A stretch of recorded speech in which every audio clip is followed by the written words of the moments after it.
ठीक है। So last वाले लेक्चर में बात कर ली थी कि ओरिजिनल आइडियाज जनरेट कैसे करने हैं, how do you think clearly so that you can become a good content strategist. Clear thinking रखोगे, ओरिजिनल थिंकिंग रखोगे, क्लियर आइडियाज आएंगे, ओरिजिनल आइडियाज आएंगे, उसमें ब्रेक डाउन करके एग्जीक्यूट करोगे, you chase the why and you become a good content strategist. Anything that I do with you, be it content strategy or be it editing, there is no as such shortcut to grow, which also means that you need to stick to the fundamentals. अगर आपने अपने fundamentals अपना core strong रखा तो आपको एक अच्छा content strategist बनने से कोई रोक नहीं पाएगा.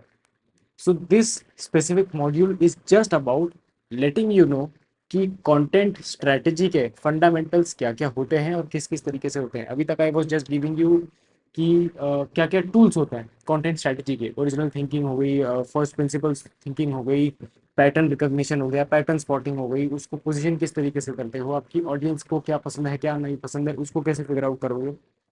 Now the idea is to find out and first of all go through revise कि कंटेंट स्ट्रेटजी के फंडामेंटल्स क्या क्या होते हैं. ठीक है, सो वन बाय वन करके शुरू करते हैं. फंडामेंटल सबसे पहले तो मैटर क्यों करते हैं, क्योंकि वायरल आइडियाज बिना स्ट्रक्चर के वर्क नहीं करते. आपकी एडिटिंग भी सही होनी चाहिए, आपकी स्क्रिप्टिंग भी सही होनी चाहिए, आपके विजुअल्स भी सही होने चाहिए और आपकी पेसिंग भी सही होनी चाहिए. अगर एक भी किसी चीज़ में गड़बड़ है तो फिर आपका वीडियो अगर चलता है तो वो सिर्फ सिर्फ तुक्के में ही चलेगा, फिर वो सर्टेनिटी में नहीं चलेगा और वो फिर स्ट्रैटेजी की वजह से नहीं चलेगा.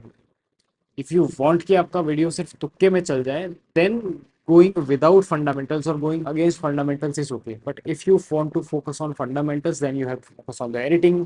तुम सोच रहे होगे ना कि एक स्ट्रैटेजिस्ट को सिर्फ स्ट्रैटेजी बना के देगा, उसके ऊपर क्या करने की ज़रूरत है, बट नहीं. एक स्ट्रैटेजिस्ट का काम ही है ये मेक श्योर करना कि वो एक क्लियर लेड डाउन पाथ पूरी टीम को दे कि this is the right way of doing it, and also make sure करे कि वो राइट वे जो उसने पूरी टीम को दिया है वो टीम फॉलो भी कर रही है या नहीं. It can be editing, it can be scripting, it can be visuals, it can be pacing, it can be multiple things. It can be designing, multiple things हो सकती हैं. फंडामेंटल्स वो चीज़ें होती हैं जो आपको रिपीटेबल, स्केलेबल और टीचेबल सक्सेस लाने में मदद करती है. If you don't know the fundamentals then once once in a while आपका वीडियो चल जाएगा या वंस इन अ वाइल आपका कंटेंट चल जाएगा. If you know the fundamentals then you are able to replicate it much faster कि चल ठीक है ये वीडियो तो मेरा चल गया, अब इसके फंडामेंटल्स पे जाके मैं अपने नेक्स्ट वीडियो पे जल्दी जंप पाता हूँ. And how do I make sure that my very next video that I upload also works out. So again, do you want a one of success की ठीक है 8-10 वीडियो में से एक वीडियो चल गया तो चल गया, और do you want a regular consistent success? Obviously the second one, obviously the latter one, which is why fundamental से तो ना ही छेड़छाड़ करो तो बेटर है. क्योंकि फंडामेंटल से छेड़छाड़ करोगे फिर रिजल्ट नहीं आएगा, रिजल्ट नहीं आएगा तो क्लाइंट भी विन नहीं करेगा, आप भी विन नहीं करोगे. क्योंकि आप fundamentals, if you are not just learning fundamentals then you are growing in a very hollow manner. बड़ी खोखली ग्रोथ हो रही है आपकी. I will not like it, क्योंकि मेरी इसमें कोई ग्रोथ नहीं है. तुम्हारे इस खोखलेपन को ग्रो करने में आपके ये बबल बस्ट होना ही है. तो बेटर है कि देखो, फंडामेंटल्स पे फोकस करोगे तो वो 10 गुना हार्ड तो होने ही वाला है. अगर कुछ शॉर्टकट ढूंढ लोगे तो हो सकता है वो 1/10 एफर्ट पे हो जाए, but 1/10 effort will give very rare results. Focusing on fundamentals will give 80 to 90% of the times good results. अगर अच्छे रिजल्ट्स लाने हैं तो फंडामेंटल्स पे फोकस करना पड़ेगा. एंड बाय फंडामेंटल्स फोकस करना आई मीन आपको एडिटिंग के फंडामेंटल्स क्लियर होने पड़ेंगे, आपको स्क्रिप्टिंग के फंडामेंटल्स क्लियर होने पड़ेंगे. So this is not just about strategy की देख ये ले ले ये चल जाएगा. This is about you knowing. आप अगर किसी एडिटर से डील कर रहे हो, किसी एडिटर को ब्रीफ दे रहे हो कि इस तरीके की एडिट ज़्यादा चल रही है ऐसे कर, तो you just can't share the link. You also have to make sure कि आपको खुद को पहले पता हो कि ये एडिट में ऐसा क्या है जो चला है. एडिटर दिमाग नहीं लगाएगा, दिमाग आप लगाओगे, स्ट्रेटेजिस्ट आप लोग. और वो कम्युनिकेट भी सामने वाली पूरी टीम को आप करोगे कि एडिटिंग में इस तरीके से चीज़ें करनी है, which also means that you need to be very clear with your fundamentals when it comes to editing, scripting, designing, visuals, pacing, background music, literally everything. चलो coming to next. Great content दिखने में creative होता है और creative काम बहुत लोग कर लेते हैं, but when it is engineered in a way where you are 100% sure और 90% श्योर, जब आपकी गट बोल रही है, जब आपको गट फीलिंग आ रही है कि ये कंटेंट चले, क्योंकि आपने उस पर इतनी मेहनत करी है, आपने उसके पीछे 10 तरीके की लेयरिंग करी है. And I will come to की लेयरिंग एग्जैक्टली होती क्या है. बट जब अच्छे कंटेंट पे काम करोगे तो उसके पीछे आपका ना बहुत ज़्यादा सोच जाने वाला है। मैं अगर एक एग्जांपल दूं इसको अच्छे से समझाने का, तो अच्छे बड़े ध्यान से सुनना, ठीक है। एक इतनी सी मैंने 10 मंजिला इमारत बना दी, ठीक है। हाइट तो बहुत ज़्यादा मुझे दिख रही है, but this is a one of success. अब अगर मुझे यहाँ से इसके आसपास और बिल्डिंग्स बनानी है तो I don't know how it will work. कि ये जो मैंने ये जो नींव बनाई थी, जो मेरी फंडामेंटल थे, जो मेरे पिलर्स थे, वो सिर्फ मैंने तुक्के में ग्रो कर दिए थे। Where as I first grow a base this wide and then grow the building on top of it. Now I know कि मेरा बेस इतना स्ट्रांग है कि इस बेस को मैं रेप्लिकेट करके बिल्डिंग्स बना सकता हूँ। तो अगर आपका बेस स्ट्रांग नहीं होगा when it comes to content strategy specifically, you really won't be able to scale as a strategist. ना तो आप अपने जिस ब्रांड पे आप काम कर रहे हो उसकी ग्रोथ ला के दे पाओगे, ना तो खुद की ग्रोथ हो पाएगी, ना तो जिस एजेंसी या मेरे साथ काम कर रहे हो मेरी ग्रोथ हो पाएगी। So then there is no point even working if you are not working on your fundamentals and working through the right approach. 6 elements होते हैं हाई परफॉर्मेंस कंटेंट बनाने के लिए, ठीक है। अगर फंडामेंटल्स क्लियर करने की बात है तो ये छह एलिमेंट्स हमेशा याद रखना है। पहली चीज़ होता है हुक। ऐसा हुक हो जो किसी भी स्क्रोलिंग ऑडियंस को 2 सेकंड में स्टॉप कर ले। If your content is able to stop the scrolling audience, मतलब आपका कंटेंट का हुक अच्छा है। क्योंकि ऑडियंस आपका कंटेंट देखेगी ही तब, और वो व्यू में काउंट होगा ही तब जब वो रुकेगी, पर वो तो कर रही है स्क्रोल। उसको स्क्रोल से रोकने के लिए आपका हुक बड़ा स्ट्रांग होना जरूरी है। दूसरी चीज, जब वो ऑडियंस हुक मतलब स्क्रोल करते करते रुक गई, तो रुकने के बाद भी तो उस कंटेंट के अंदर कोई वैल्यू हो कि वो लास्ट तक देखे। वरना उसने देखा कि यार इसने हुक तो अच्छा कर लिया बट अंदर का कंटेंट इतना मजेदार नहीं है, चलो हटाओ हटाओ, मजा नहीं आ रहा, नीचे चलते हैं, चला गया। दिस मीन्स दैट आपका हुक तो स्ट्रांग होना ही चाहिए, आपके कंटेंट में वैल्यू भी होनी चाहिए। या तो कोई इमोशन उसमें होना चाहिए, या तो कोई इंसाइट होनी चाहिए, या तो आपका कंटेंट क्लैरिटी दे रहा हो। एंड अभी ये सारी चीज़ें ना टेक्निकल लगेगी जिसको कॉन्टेक्स्ट का नॉलेज नहीं होगा कि ये तो मतलब ऊपर ऊपर से बात कर रहा है। इमोशन क्या होता है, क्लैरिटी क्या होती है।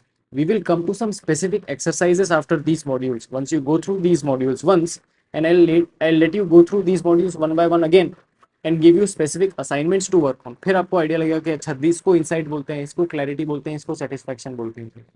अपने फंडामेंटल्स स्ट्रॉन्ग करने हैं तो मेरी बात ध्यान से सुन लो। इसको ये जो सारे मॉड्यूल्स में रिकॉर्ड करके दे रहा हूँ, सिर्फ एक बार ये देख लेने से तुम्हारा काम नहीं चलने वाला है। अगर सही में फ़ायदा उठाना है, मेरे साथ एसोसिएटेड हो और मेरा बेस्ट चाहिए, तो इस मॉड्यूल को कम से कम 3 से 4 बार देखना पड़ेगा। So again coming back to the topic, hook content का अच्छा हो गया, वो कंटेंट वैल्यू कोई प्रोवाइड कर रहा है, उसकी डिलीवरी अच्छी हो गई, मतलब उसकी स्क्रिप्ट अच्छी थी, the way it was delivered, the way it was spoken was nice. कुछ ऐसे स्पीकर होते हैं ना जिनकी स्क्रिप्ट काफ़ी अच्छी होती है पर उनको सुनने का मन नहीं करता। कुछ ऐसे होते हैं जो बेसिक सी बात भी इस तरीके से करते हैं कि उनको बस सुनते रहो आप, ठीक है। They have so much charm in the way they speak, correct. So you have to develop the latter one, and you have to as a strategist work with your creator in finding out a way कि sir आप इस तरीके से बोलो कि लोग आपको सुनना चाहें। So content strategy is not just about कि ये टॉपिक दिया और ये टॉपिक चल जाएगा।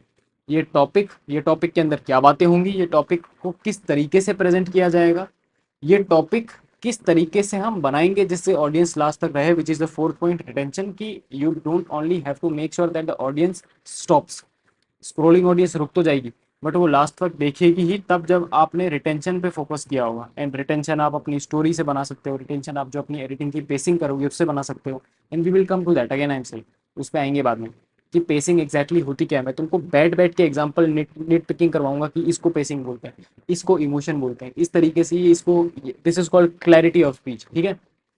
So we'll come to that.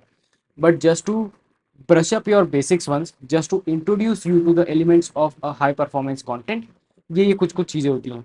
Fifth होता है इमोशन।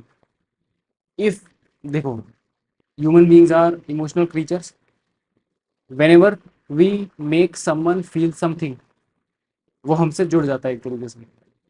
कंटेंट भी कुछ अलग नहीं है, कुछ रॉकेट साइंस नहीं, उसमें भी दो ह्यूमन बींग्स ही कनेक्ट कर रहे हैं, क्रिएटर और एक उसकी ऑडियंस, ठीक है।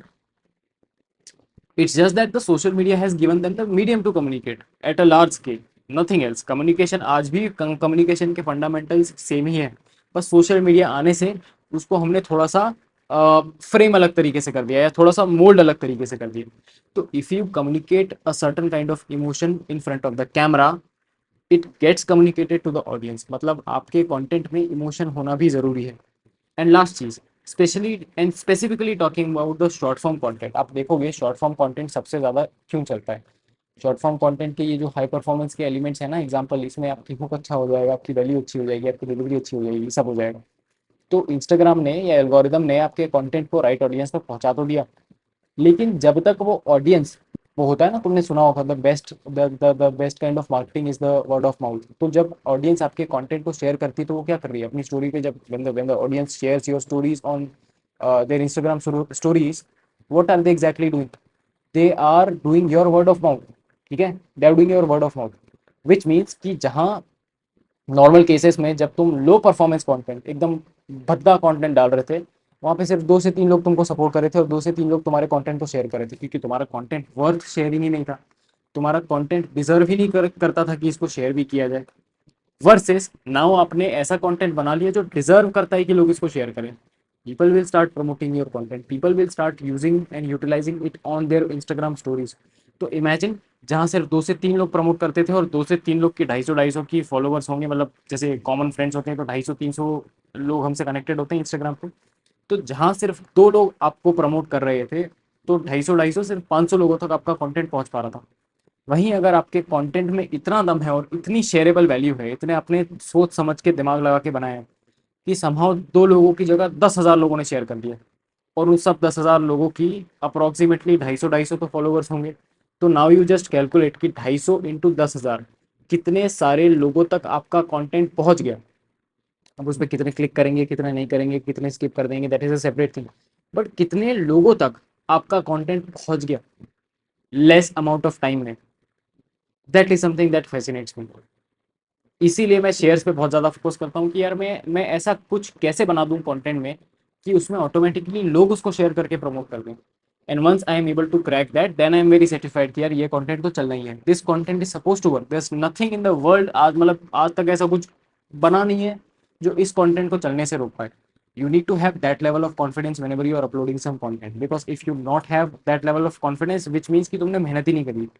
कि तुमको अपने काम में कॉन्फिडेंस ही तब होगा जब तुम मेहनत करोगे, और मेहनत किस चीज़ में करोगे, सोचने में, समझने में, हुक अच्छा बनाने में, वैल्यू अच्छा बनाने में, इमोशन राइट पकड़ने में, रिटेंशन क्रैक करने में, शेयरेबिलिटी क्रैक करने में। क्योंकि एक बात को एक तरीके से कहा जाए तो उसमें शेयरेबिलिटी नहीं आएगी, बट वहीं अगर उसको दूसरी तरीके से कहा जाए तो हो सकता है कि उसमें शेयरेबिलिटी बढ़ जाए। तो टैग 2 फ्रेंड्स और share this with your friends, ठीक है। So we need to find clever and smarter ways of doing it, जिससे हमारा जो भी हम कंटेंट निकालते हैं उसकी शेयरेबल वैल्यू बहुत ज़्यादा हो। चलो आते हैं नेक्स्ट पे। कुछ कॉमन कंटेंट के फॉर्मेट टाइप्स होते हैं, ठीक है। यू नीड टू नो कि तुम बना क्या रहे हो, और तुमको पता चलना चाहिए कि ये कंटेंट जो तुम बना रहे हो उसका यूज़ केस क्या है। तो फर्स्ट ऑफ ऑल जो होते हैं टॉकिंग हेड वीडियोस होते हैं। टॉकिंग हेड मतलब वही जो कैमरा के सामने देख के बात कर रहे होते हैं। If I have to just show you talking head videos, doctor Karishma Ahuja, ये आई थिंक दिख रहा है आपको स्क्रीन, ठीक है। She just speaking to the camera, इसको कहते हैं टॉकिंग हेड। तो टॉकिंग हेड कब काम आता है, जब आपको एक ट्रस्ट डेवलप करना होता है ऑडियंस के साथ, या फिर आपको एक तरीके की थॉट लीडरशिप करनी होती है। जैसे डॉक्टर करिश्मा की अगर मैं बात करूँ, तो she is a manifestation coach. वो मैनिफेस्टेशन की कैटेगरी में एक थॉट लीडर है, एक अथॉरिटी फिगर है। यू विल कम, ये जो ये कीवर्ड्स है ना, ये हम बहुत रेगुलरली यूज़ करेंगे, तो ये तुम्हारी भी लिंगो का पार्ट हो जाएगा कि what exactly is thought leadership. Thought leadership or thought leader is rather a person who dominates that category, who is the face of that category. जैसे doctor Karishma Ahuja is the face of manifestation in India. Virat Kohli is the face of cricket in India. So that is how you can understand what is thought leadership. तो talking head YouTube पे भी जा सकते हैं और Instagram पे भी जा सकते हैं। अब टेक्स्ट हुक वाली रील्स होती हैं, जिसमें क्लिकबेट होता है और क्यूरियोसिटी होती है। जैसे पहले एक ब्लैक स्क्रीन आएगी, उसमें लिखा रहेगा no one said this better, ठीक है। फिर वो ब्लैक स्क्रीन चली गई, एंड देन बंदे ने बोलना शुरू किया।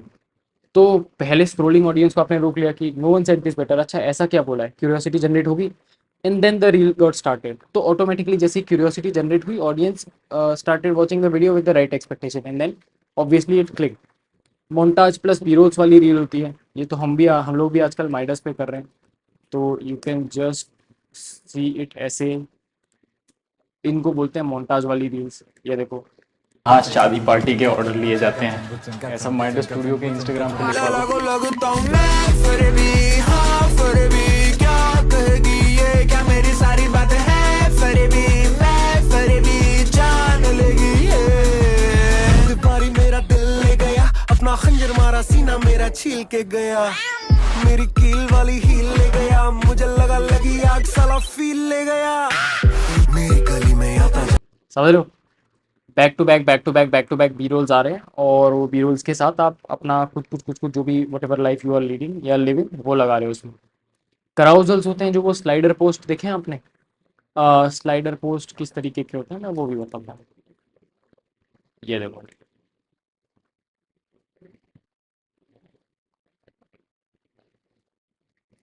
I think this guy has stopped uploading the slider post, कोई बात नहीं, एलेक्स हॉर्मोजी पे चलते हैं। ये देखो, दिस इज कॉल्ड कराउजल पोस्ट, जो स्लाइडर पोस्ट होते हैं जिसमें काफ़ी सारी चीज़ें लिखी होती हैं। या फिर ये देखो, ये देखो,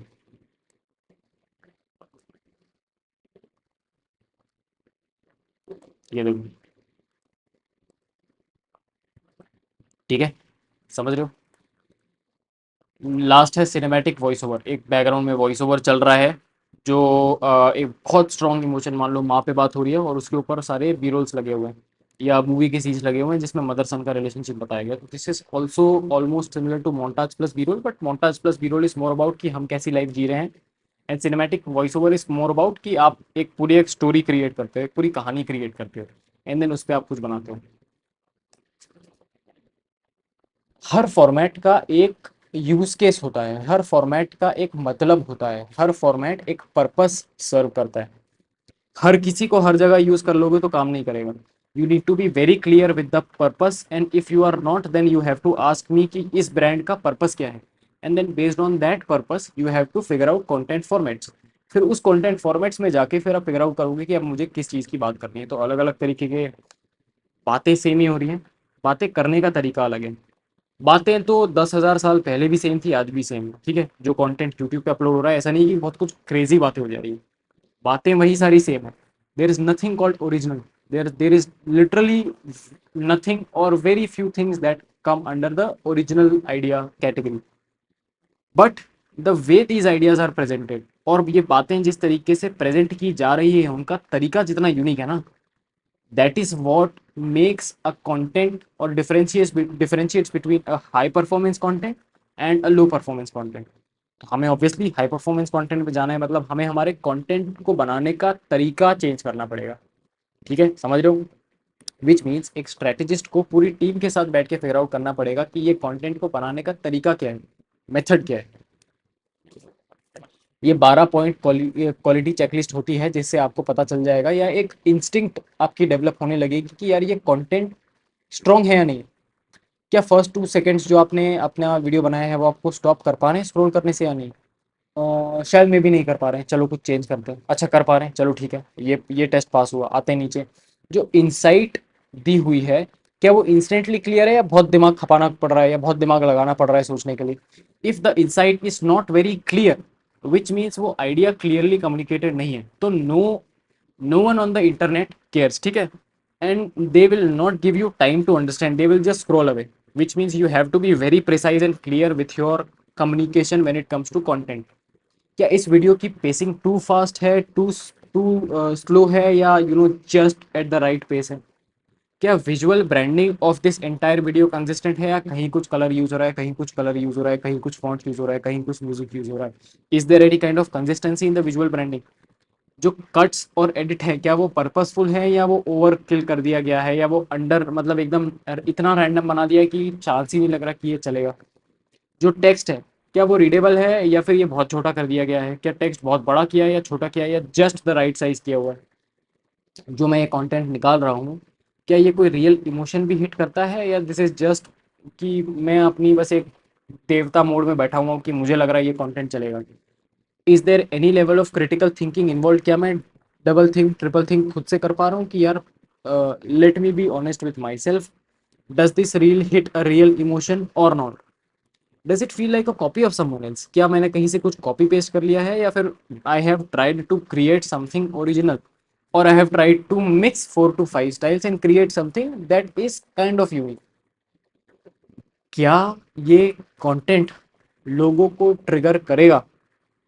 क्या लोग इस कंटेंट से रिलेट कर पाएंगे? क्या ये कंटेंट लोगों की आईज ओपन करेगा इन सम वे, इन सम वे और दी अदर?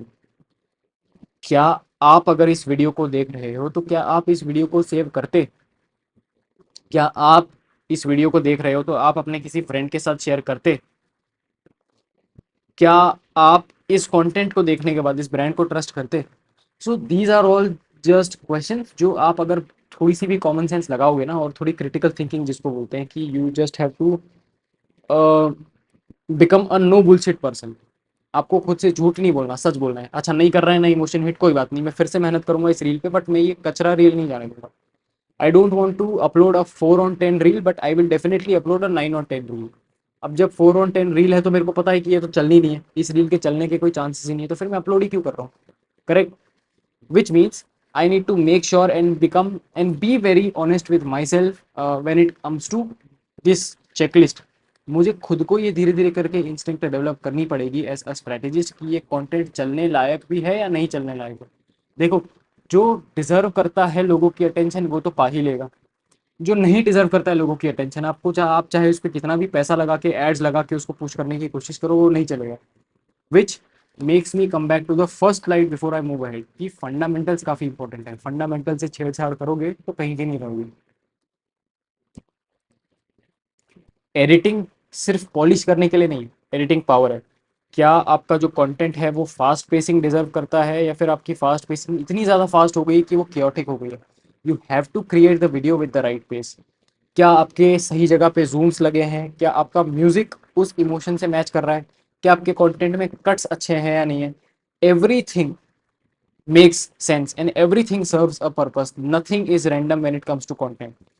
लिटरली जो जूम आप लगा रहे हो, जो म्यूजिक्स लगा रहे हो, जिस तरीके से कट कर रहे हो अपने कंटेंट को, ये सारा एक इमोशन और रिटेंशन को सर्व करता है।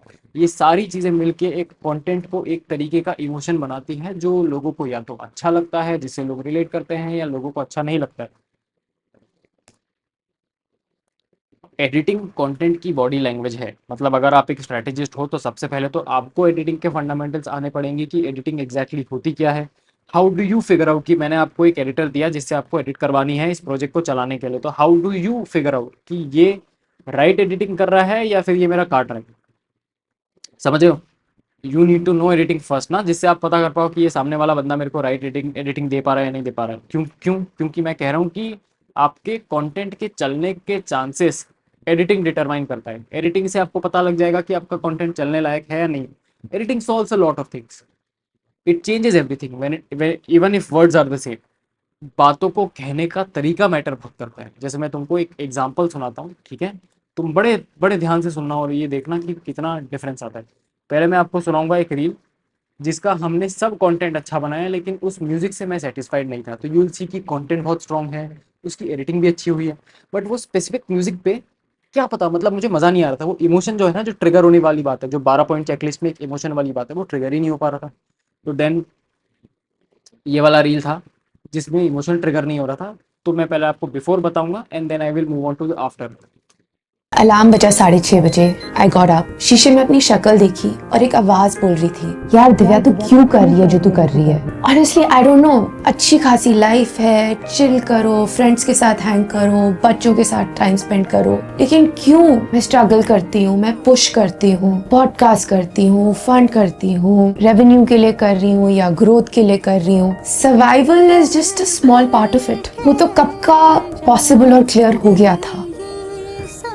I think you just do it for the thrill. कुछ लोग माउंटेन से जंप करते हैं, पैराग्लाइडिंग करते हैं, but I think each one of us does this because when you get pushed out of your comfort zone, बहुत addictive है। That feeling of being alive only comes when you are outside your comfort zone. समझ रहे हो? अगर तुम साथ होगा तो इस कंटेंट से कोई लेना देना ही नहीं है। तो वो इमोशन ही मैं फील नहीं कर पाया, ठीक है, as a human. Now watch this one. बचा 6:30 आई गॉट अप शीशे में अपनी शक्ल देखी और एक आवाज बोल रही थी, यार दिव्या तू क्यों कर रही है जो तू कर रही है। ऑनेस्टली आई डोंट नो, अच्छी खासी लाइफ है, चिल करो, फ्रेंड्स के साथ हैंग करो, बच्चों के साथ टाइम स्पेंड करो, लेकिन क्यों मैं स्ट्रगल करती हूँ, मैं पुश करती हूँ, पॉडकास्ट करती हूँ, फंड करती हूँ, रेवेन्यू के लिए कर रही हूँ या ग्रोथ के लिए कर रही हूँ। Survival is just a small part of it. वो तो कब का पॉसिबल और क्लियर हो गया था। I think you just do it for the thrill. कुछ लोग माउंटेन से जंप करते हैं, पैराग्लाइडिंग करते हैं, but I think each one of us does this because when you get pushed out of your comfort zone, बहुत addictive है. That feeling of being alive only comes when you're outside your comfort zone.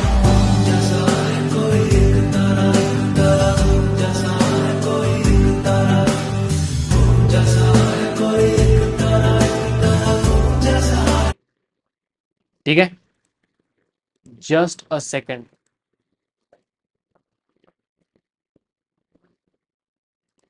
बचा sari.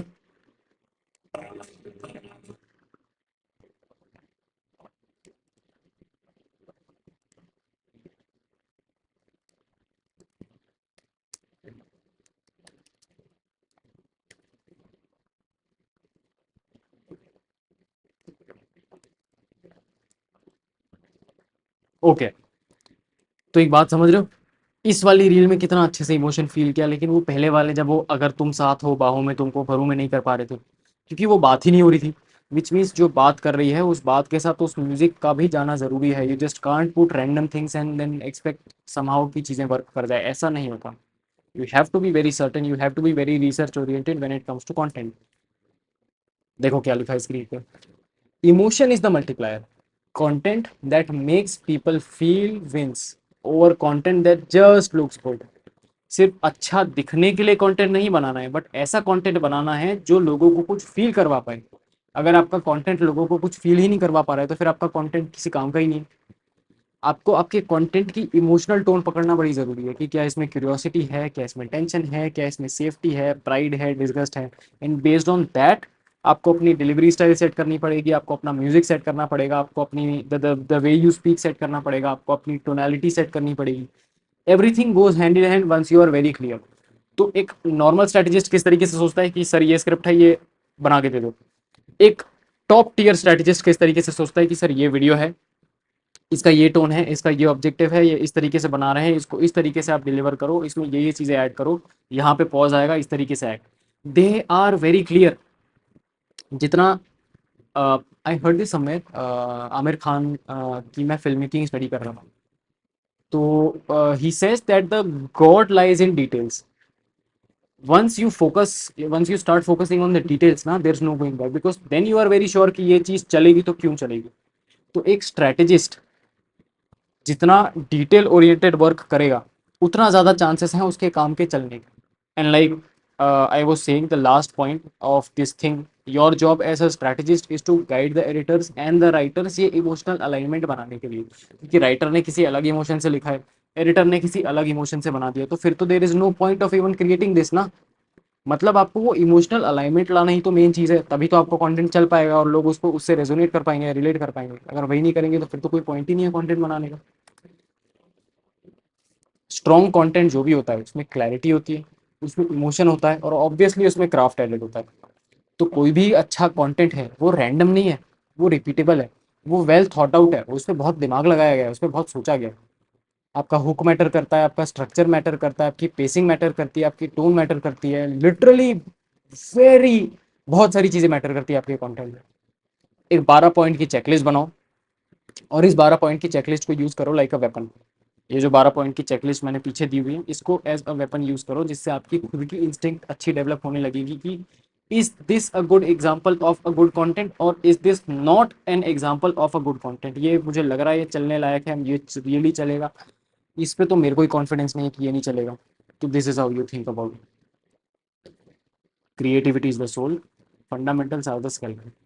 Creativity अच्छी बात है उस content को अच्छा दिखाने के लिए, ठीक है, वो अच्छी ड्रेसिंग ज़रूर कर देगी क्रिएटिविटी आपके कंटेंट की, लेकिन जो फंडामेंटल्स है, जो बेस है, जो बेसिक्स है, वो तो स्टिल रिमेन्स द सेम। वही कोर स्ट्रक्चर है आपके कंटेंट के चलने के या नहीं चलने के। which means you need to stick to your fundamentals, and there is literally no way you can hack or compromise on the fundamentals. Chalo. Now, see you in the. It's already 4 a.m. in the morning. I'm just recording these lectures for you guys. मिलता हूँ अब तुमको मैं 5वें module में 5वें module पे directly अब कनेक्ट करते हैं.